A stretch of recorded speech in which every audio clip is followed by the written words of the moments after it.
जय माता दी फ्रेंड्स, कैसे हो आप लोग। आई होप कि आप लोग अच्छे होंगे दोस्तों। आज नवरात्रि का 9वां दिन मतलब नवमी है दोस्तों। और सुबह से ही हम उठ गए थे। क्या हम बताएं आप लोगों को, 2:30 बजे उठ गए थे। 2:30 बजे उठे थे और हमको क्योंकि राहु काल, सुबह राहु काल लग जाता 10 बजे से, और कन्या पूजन भी हमको करना था। तो दोस्तों क्या करें, तो हम 2:30 बजे उठे थे। और उठकर हम क्या कहते हैं, नहा धो लिए अच्छे से। नहा धोकर झाड़ू पोछा पहले कर लिया। झाड़ू पोछा करने के बाद घर की साफ़ सफाई करने के बाद नहा धो लिए। नहा धोकर फिर उसके बाद हम किचन में गए और हलवा बनाया, चने की सब्ज़ी, छोला बनाया और पूरी बनाई दोस्तों। और ये सारी चीज़ें बनाई। उसके बाद हम मंदिर गए। घर के मंदिर में दीपक जलाया दोस्तों। दीपक जलाने के बाद उसके बाद घर की थोड़ा पूजा करके, चढ़ावा नहीं चढ़ाया था, घर में पूजा की हमने। घर में पूजा करने के बाद फिर मंदिर गए। और मंदिर वहाँ पर अच्छा हुआ दोस्तों, क्योंकि मंदिर हम सुबह हमको 6 बज गया था। घर में पूजा करते, नहाते, सब हम धोते, इंतज़ाम करते, सारी चीज़ें सब व्यवस्थित करते बहुत समय लग जाता है दोस्तों। और अच्छा हुआ कि हमारे श्रीमान जी ने हमको 2-2:30 बजे जगा दिया। नहीं तो सुबह की पूजा हमारी, बहुत बड़ा हाथ है उनका इस पूजा में कि उन्होंने हमको जगा दिया। सो तो गए थे जल्दी, हम सोचे जल्दी उठेंगे, लेकिन हमारा मन था कि हम जल्दी उठें। और जल्दी नहीं उठेंगे तो हम खाना नहीं बना पाएंगे। फिर उसके बाद राहु काल लग जाएगा और हम कन्याओं को भोजन कैसे कराएंगे। चिंता तो हमको बहुत लगी थी। लेकिन हमारे श्रीमान जी जो हैं, उन्होंने, उनकी आँख खुली और वो बोले, उनकी आँख खुल गई थी 2-2:30 बजे। और फिर हमको तुरंत जगाया उन्होंने। बोला कि उठ जाओ जल्दी से, सुबह हो गई है। तो हमने टाइम पूछा, हमने कहा कितना बजा है, तो बोले कि 5 बज गया। अब हम तो पैर कांपने लगा, थर थर थर थर कांपने लगे कि आप बताओ क्या होगा। और 5 बजे उठे हैं, कितने बजे हम नहाएंगे धोएंगे और कितने बजे खाना बनाएंगे। 9 कन्याओं का मतलब बहुत सारे बच्चों, जो भी बच्चे आ जाते हैं दोस्तों, उनको सबको खाना खिलाते हैं। चाहे 20 हों, चाहे 15 हों, 9 से ज़्यादा कितने भी बच्चे आ जाते हैं और बिन बुलाए भी आ जाते हैं सारे बच्चे। तो देखकर गांव के बच्चे हैं तो सभी लोग आ जाते हैं, बिना बुलाए ही सब ऐसे ही भीड़ लग जाती है। तो इतने बच्चों का खाना भी बनाना है और वो सारा काम करना है, क्या करें, 5 बज गया है। हम टेंशन के मारे, हमारे तो क्या बताएं आपसे कि हाथ पैर कांपने लगा था, इतना तेज टेंशन में आ गए थे। और फिर उसके बाद उनकी निगाह घड़ी पर पड़ी, देखा नहीं था। उन्होंने हमको बताया कि अरे 2:30 बज रहा है, 2-2:30 बज रहा है। जब घड़ी में देखे 2-2:30, तो हम तो खुश हो गए, एकदम से खुश हो गए कि चलो अब हमको इतना समय माता रानी दे दिया और इतना समय उठा दिया। माता रानी ने बहुत बड़ी कृपा होती है। रात में सोच कर लेटे थे कि जल्दी उठेंगे और जल्दी खाना बनाएंगे, जल्दी कन्या पूजन करेंगे, सारा चीज़। तो माता रानी की बहुत बड़ी कृपा है कि उन्होंने हमको जगा दिया वक्त से पहले। और वक्त रहते हमने सब इंतज़ाम करके खाना पीना बनाकर दोस्तों घर में पूजा की। और उसके बाद मंदिर गए, मंदिर में पूजा की, प्रसाद चढ़ाया हमने। फिर मंदिर में पूजा करके प्रसाद चढ़ाकर वहाँ से फिर कन्या को तुरंत हमने, विराट को बोला, बेटा है हमारा 11 साल का, 12 साल का है, तो हमने उनको बोला कि जाओ जल्दी से कन्या को बुला कर लाओ। आधी कन्या तो सोई हुई थी, आधी उठी हुई थी, क्योंकि 6:30 बजे थे, 7 तो बज गए थे इतना। तो जल्दी जल्दी सब उठे और लोग उठे। 2-3 कन्या तो ऐसे ही आ गई, नहाया नहीं था, छोटी थी। और सारे बच्चे तो नहा धोकर अच्छे से आए। उसके बाद एक्स्ट्रा बहुत सारे बच्चे आ गए थे, तो हमने किसी को उठाया नहीं, सबको बैठा दिया और तो टीका बस 9 कन्याओं को लगाया हमने। और पूजन हमने 9 कन्या का किया, एक लंगूर का किया पूजन। और उसके बाद हमने जो भी बच्चे बचे थे उनको भी बैठाया, उनको भी खाना खिलाया। और जो बच्चे बाहर खड़े थे, आए थे बाहर, तो उनको भी प्रसाद दिया ग्रहण करने के लिए। सारी चीज़ें हो गई दोस्तों माता रानी की कृपा से। भोजन भी बहुत अच्छा बना था, कन्याओं ने बहुत खुश होकर भोजन किया।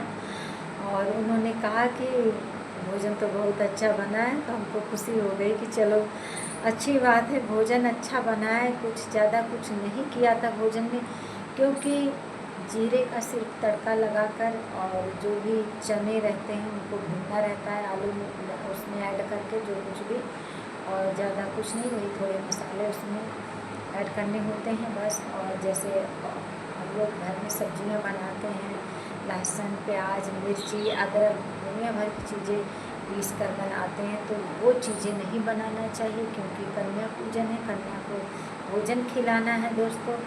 तो इसलिए ये सारी चीज़ें ऐड नहीं करनी चाहिए। हल्की मिर्च रहनी चाहिए, जो कि छोटी छोटी कन्या और सब लोग खा सके अच्छे से। ऐसे ही बनाया था तो उनको पसंद आया, तो माता रानी की कृपा है कि माता रानी प्रसन्न हो गई। और सब कुछ होने के बाद दोस्तों अभी बजे हैं 2:30 बज गए हैं दोस्तों। और क्योंकि हमारा अभी भी व्रत चल रहा है, 9वीं कन्या पूजन तो कर दिया, लेकिन हम 10वीं के दिन अपना मतलब हमारा ग्रहण करेंगे, भोजन करेंगे दोस्तों। आज हम पूरा दिन व्रत रहेंगे, 9 दिन पूरा दिन व्रत रहते हैं और 9 दिन पूरा व्रत रहेंगे। और उसके बाद कल 10वीं के दिन हम भोजन करेंगे। और ये रही हमारी व्रत की थाली, आप सभी को हम दिखा देते हैं कि हम क्या खाते हैं दोस्तों। ये अंगूर है दोस्तों, और ये केला है, और ये प्रसाद है, नारियल और बतासे हैं। थोड़ा प्रसाद आज लिया है क्योंकि आज प्रसाद हमें ग्रहण करना चाहिए। और ये है तरबूज और ये जल है दोस्तों। प्रसाद खाकर हम पानी पी लेंगे। और सुबह से अभी तक पानी नहीं पिया है, मुँह सूखा तो है हमारा, लेकिन इतने ही बजे हम 1-1:30 बजे या 2 बजे हम डेली फलाहारी लेते हैं। उसके बाद शाम को मन अगर कर दिया आलू का चाट बनाने के लिए तो बना लेंगे, नहीं मन करेगा तो नहीं बनाएंगे। ऐसे ही कुछ एक आध फल लेकर सो जाएंगे खाकर। क्योंकि दोस्तों व्रत का मतलब यही है कि जितना हो सके उतना उपवास रखना, ना कि खाने के लिए उपवास रखना, ठीक। और हम तो यही बताएंगे सभी लोगों से, यही कहेंगे कि जो भी व्रत रखना है, अगर रखना चाहता है और उसकी श्रद्धा है व्रत रहने की, तो जितना हो सके तली भुनी चीज़ों से बचे और दूर रहें उन चीज़ों से, तेल मसाले से। और जितना हो सके फल और दही अगर है तो दही खाकर, फल खाकर, और हो सके तो एक टाइम अगर मन करता है तो आलू आप चाट बनाकर उसको तलकर सेंधा नमक डालकर उसमें हरी धनिया, हरी मिर्ची ऐड करके, जीरे का उसमें छौंका लगाकर उसको भूनकर, उसके बाद उसमें आप दही में थोड़ा दही में चीनी ऐड करें, चीनी का घोल बनाकर उसी में आलू का जो आपने चाट बनाया था तड़का लगाकर उसको लाल करके उसी में ऐड करके उसको खा लोगे तो वो बन जाएगा चाट, और बहुत ही अच्छा टेस्टी। तो अगर तीखा खाने का मन करता तो ये खा लो, ना कि दोस्तों बहुत सारा दुनिया भर की चिप्स और क्या चीज़ें मंगा कर तल कर खाना, साबूदाना, मिठाई, अच्छी चीज़ें, पकवान, अच्छी चीज़ें बना कर खाना। दोस्तों व्रत का मतलब ये चीज़ें आप वैसे भी खा सकते हो, बिना व्रत में भी खा सकते हो, कोई दिक्कत नहीं है। अगर व्रत नहीं हो फिर भी खा सकते हो। क्या ज़रूरी है कि जब व्रत आता है तभी बहुत अच्छी चीज़ें मंगा कर खाना। तो ये सारी चीज़ें अगर परमात्मा के लिए, भगवान के लिए अगर कोई व्रत रह रहा है तो श्रद्धा अनुसार, भक्ति अनुसार फलाहारी जितना हो सके उतना फलाहारी खाइए आप लोग। और माता रानी की कृपा से आपको भूख नहीं लगेगी। अगर उनकी कृपा रहेगी, उनकी छत्र छाया रहेगी दोस्तों, तो आपको ज़रा सा भी भूख प्यास नहीं लगेगी। बस सिर्फ खाने के लिए थोड़ा सा अपने आप को भाई सही से रखना है, तो थोड़ा बहुत तो खाना पड़ेगा ही। दिन में एक टाइम तो कुछ ना कुछ फलाहारी लेना पड़ेगा, है ना। और जो इंसान रोज डेली खा रहा है और वो इतने दिन तक नहीं खाएगा, बिना खाए तो नहीं चल पाएंगे, लेकिन थोड़ा बहुत फलाहारी लेना ज़रूरी है, क्योंकि सेहत का भी ध्यान रखना पड़ता है ना थोड़ा बहुत। तो माता रानी की ऐसी असीम कृपा है दोस्तों कि माता रानी ऐसे हमको रख रही हैं, और आप सभी को ऐसे ही खुश रखें, ऐसे ही आप लोग श्रद्धा भक्ति से व्रत रखिए। और कहने का मतलब तो ये है कि भगवान तो अपने बच्चों को भूखा नहीं रख सकते दोस्तों। कोई माँ बाप अपने बच्चों को भूखा नहीं रख सकता है। अगर प्रेम है आपके हृदय में उनके प्रति, तो कोई भूखा प्यासा रहने की ज़रूरत नहीं है। क्या कहते हैं, मन साफ होना चाहिए, हृदय साफ होना चाहिए, ये बहुत ज़रूरी रहता है। आपके हृदय में सबके लिए प्रेम भावना होनी चाहिए, सबके लिए दया होनी चाहिए, और किसी के प्रति छल कपट बैर नहीं होना चाहिए। ये सारी चीज़ें आपके अंदर हैं दोस्तों। और कोई भी परेशानी में इंसान रहता है तो आप उसके लिए दौड़ जाते हैं, आप उसके लिए तैयार रहते हैं। तो भगवान आपके हृदय में हैं, आप ऐसे जान लीजिए। जिस तरह हमने बताया है, अगर कोई भी इंसान जिस तरह हमने बताया, अगर ये तीनों चीज़ें, तीनों गुण आपके अंदर विद्यमान हैं, तो भगवान आपके हृदय में है, कहीं ढूंढने की ज़रूरत नहीं है। जो कुछ भी मांगोगे, जो कुछ भी बोलोगे, वो आप सबको मिल जाएगा। बस क्षण मात्र में मिल जाएगा, बस सोचने से ही मिल जाएगा, क्योंकि आपके हृदय में तीनों चीज़ें हैं, दया, ममता, परोपकार और निश्छलता, किसी के प्रति वैर नहीं। ये सारी चीज़ें आपके अंदर हैं।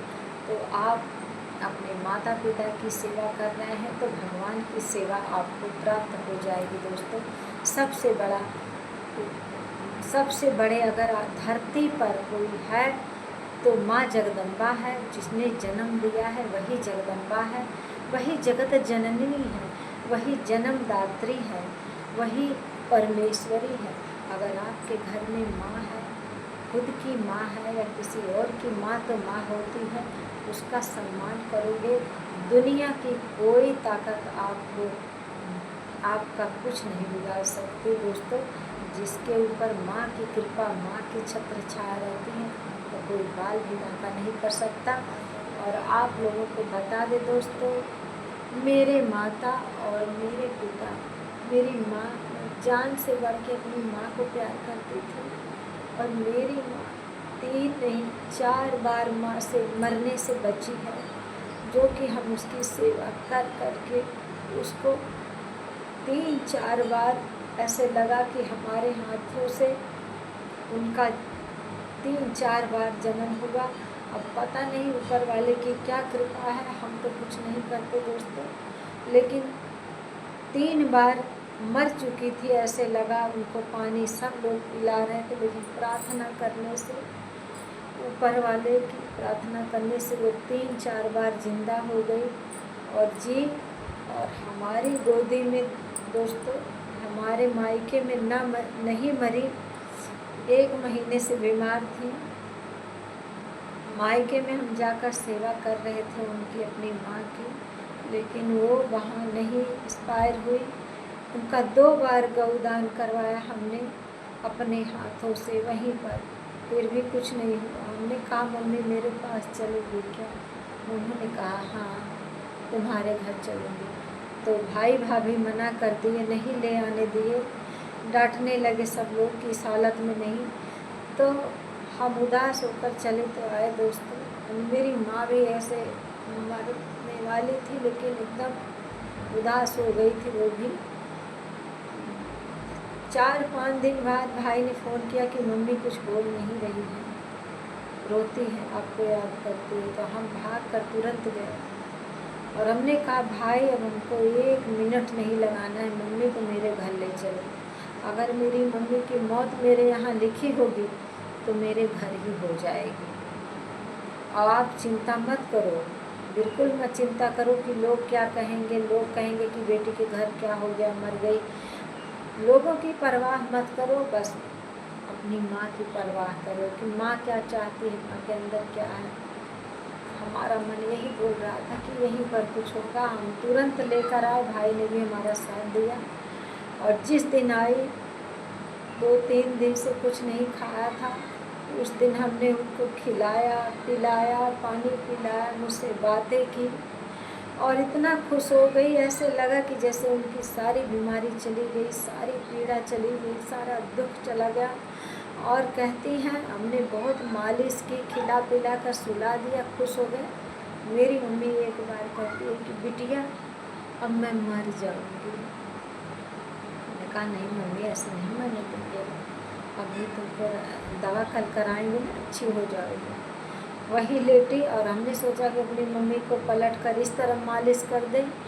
उसके बाद मेरी मम्मी का मुँह खुल गया, ऐसे ऐसे ऐसे होने लगा। उसके बाद हम मम्मी को अपने गोद में लिए और ऐसे गोद में लेकर दोस्तों मेरी मम्मी को ऐसे जान गए तुरंत। हमने कहा तुरंत गंगा जल लाओ, गंगा जल पिलाते रहे, राम राम राधे राधे राधे राधे राधे करके।